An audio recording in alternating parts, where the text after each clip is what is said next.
C'est un plaisir de vous présenter cette fois à même son bureau d'orthopédiste, Dr Benoît Benoît, qui nous reçoit chez lui. Bonjour, Dr Benoît, merci de cette belle réception, ce bel accueil dans un endroit qui est relativement récent, 2018 la bâtisse ici. Oui, environ 2018, merci. Merci d'être là, premièrement. Oui, en fait, cette bâtisse-là, je l'ai construite avec ma conjointe qui est elle aussi chirurgienne Ben oui. dans ces années-là, justement parce qu'on avait besoin d'un endroit pour travailler et faire nos pratiques. Puis, il manquait de bureaux médicaux à proximité de notre lieu de travail pour justement voir nos patients. Alors, c'est comme ça qu'a émergé l'idée, hein. Ça se fait quand même sur quelques années Ouais. d'avoir d'abord l'idée, puis ensuite de concrétiser la construction, puis ensuite d'occuper l'immeuble. Hmm. Donc, ça a été un beau projet, beaucoup de travail, mais aujourd'hui, on en profite. Un travail de longue haleine, mais on regarde le résultat, puis on se dit, et qu'on a bien fait, évidemment, et professionnels tous les deux, évidemment, dans le domaine de la santé, et d'autres professionnels du domaine de la santé qui se sont greffés à la fête, on va le dire comme ça, c'est très bien, et non loin de l'hôpital Sacré-Cœur, parce que aussi, ils pratiquent au niveau public. Effectivement. Et des choix, des fois, à faire éventuellement, mais il faut nous parler de ça, et l'origine, bien sûr, de la profession. Pourquoi l'orthopédie, tiens, en particulier, au départ? Bien, l'orthopédie, c'était un choix que je l'ai découvert, dans le fond, que j'aimais l'orthopédie pendant que je faisais mes études de médecine. Donc, quand on rentre à l'université en médecine après le cégep, ce qui était mon cas, j'avais pas vraiment idée de ce que je voulais faire, pour être honnête. Puis, il y a Hmm. tellement de disciplines en médecine que c'est presque impossible de tout connaître à 19 ans Ah quand oui. on entre. Alors, je suis rentré là-dedans. Un peu comme ça, puis je n'avais pas vraiment d'attente et je m'étais dit: «Je vais voir ce que j'aime», puis tout ça. Puis au fil des stages qui passaient, ben c'était par élimination. Je me suis rendu compte qu'il y avait beaucoup de disciplines que j'aimais moins Ah, et d'accord. puis, j'aimais vraiment les choses manuelles et puis Hmm. moi qui faisais beaucoup de sport à l'époque à l'université, c'était naturel d'aller vers le côté musculo-squelettique, donc les articulations, les muscles, Oui. les os.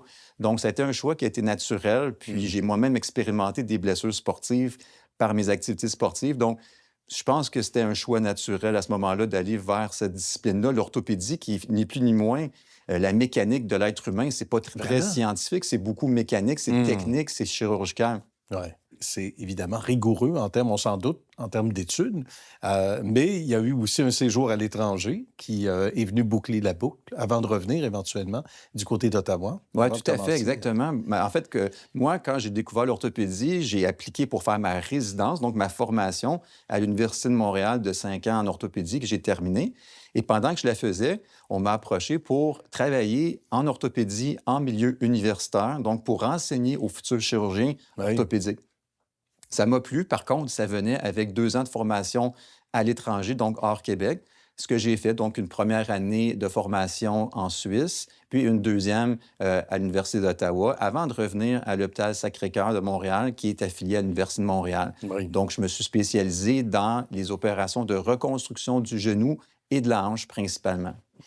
Qu'est-ce qui est le plus fréquent ces années-ci là, par rapport à la profession? Bien, le plus fréquent, c'est carrément ma pratique. Donc, je suis Oui. tombé un peu dans le mille en choisissant ça sans le savoir. À Hmm. l'époque, je me suis dit, je vais faire les hanches et les genoux. C'est des belles articulations et tout. Mais évidemment, les personnes qui vieillissent, puis c'est le cas dans nos sociétés, Hmm. les hanches et les genoux sont touchés en majorité par Oui. l'arthrose. Hmm. Et puis, les gens aujourd'hui veulent vivre vieux, en santé, mais Oui. actifs aussi. Actif, c'est Alors, c'est pas ça. comme avant où à 65, 70 ans, les gens étaient considérés déjà comme un vieillard. Non, aujourd'hui, Hmm. les gens ils veulent être actifs et Oui. souvent, c'est leur genou ou leur hanche qui leur en empêche. Donc, mon travail à moi, c'est de corriger ces problèmes-là pour garder les gens avec une qualité de vie qui est décente, Hmm. où ils peuvent pratiquer les activités qu'ils aiment. Et c'est bien de le mentionner. Et depuis toutes ces années de pratique, on voit aussi déjà une progression incroyable dans la pratique, dans les outils peut-être utilisés. Est-ce que c'est il y a quand même un certain conservatisme, on va le dire, dans la profession, mais des changements notables Ah, quand même, beaucoup, hein? beaucoup. Les Ouais. prothèses en particulier, parce que moi, ce que je fais, c'est que j'installe des prothèses de hanches, des prothèses de genoux. Hmm. Et ces prothèses-là se sont grandement améliorées dans les 15-20 dernières années, au point où la durabilité de ces prothèses excède souvent une vingtaine d'années. Donc, quand on opère quelqu'un, on peut souvent lui dire, écoutez, ça va être la seule opération que vous Oui. aurez probablement, et donc, vous allez avoir une qualité de vie qui va être grandement améliorée. Donc, c'est un traitement qui est très, très bon. Puis, je suis privilégié d'avoir choisi ce domaine-là. Alors, c'est très bien. Avoir su, Je l'aurais fait avant. Ben, Ça revient exactement. souvent dans les Ça commentaires, revient hein? très souvent. Puis ce commentaire-là, ça origine du fait qu'il y a justement une 10-15 ans, quand les prothèses étaient moins durables, les chirurgiens avaient tendance à dire, écoutez, vous avez juste 55 ans, votre hanche est finie, mais si vous êtes trop jeune pour avoir l'opération, c'est un discours qu'on tient beaucoup moins aujourd'hui, voire pas du tout, parce que OK. les prothèses maintenant permettent d'être actif à un âge plus jeune et de justement avoir une espérance de vie avec la prothèse qui est augmentée. Et tu sais, entre toi et moi, les plus belles années, c'est maintenant, c'est pas dans 10 ans. Ben Donc, si tu voilà. as 55 ans et tu Exact. souffres, Ouais. tu ne veux pas attendre 65 ans pour avoir ton traitement. On ne sait pas ce qui peut arriver d'ici là. Ben Donc, voilà. la mentalité a changé avec les années dans ma pratique, puis c'est franchement agréable d'y travailler. Tu fais des chroniques, bien sûr, à la radio, on peut te retrouver chaque semaine à CNV Radio Numérique, à notre grand bonheur d'ailleurs, les mercredis matins. Mais au-delà de ça, le legs, l'enseignement, à ceux qui choisissent cette profession. Bien, c'est Parle-nous-en un sûr que peu. ça vient compléter vraiment, si on veut, c'est justement de transmettre un peu ses connaissances. J'ai trouvé ça plus difficile en début de carrière de transmettre parce qu'on n'a pas d'expérience. Mais Oui. plus le temps passe, maintenant, quand je suis avec les résidents, j'ai l'impression d'avoir plus de choses à leur enseigner ou à leur transmettre qu'en début de pratique, où on est encore en train de se former et d'apprendre au début. Voilà, oui, absolument. Puis il y a toute l'évolution dont on parlait aussi, hein, qui, en bout de ligne, fait en sorte qu'on ajuste le tir. On est au goût du jour et puis la pratique évolue, donc où c'est gagnant-gagnant pour l'ensemble des gens concernés. Ben, merci beaucoup, Dr Benoît, c'est un plaisir. Avec grand Merci de plaisir. cette belle rencontre, comme d'habitude. On se souhaite bonne suite de succès surtout. Merci beaucoup. Merci.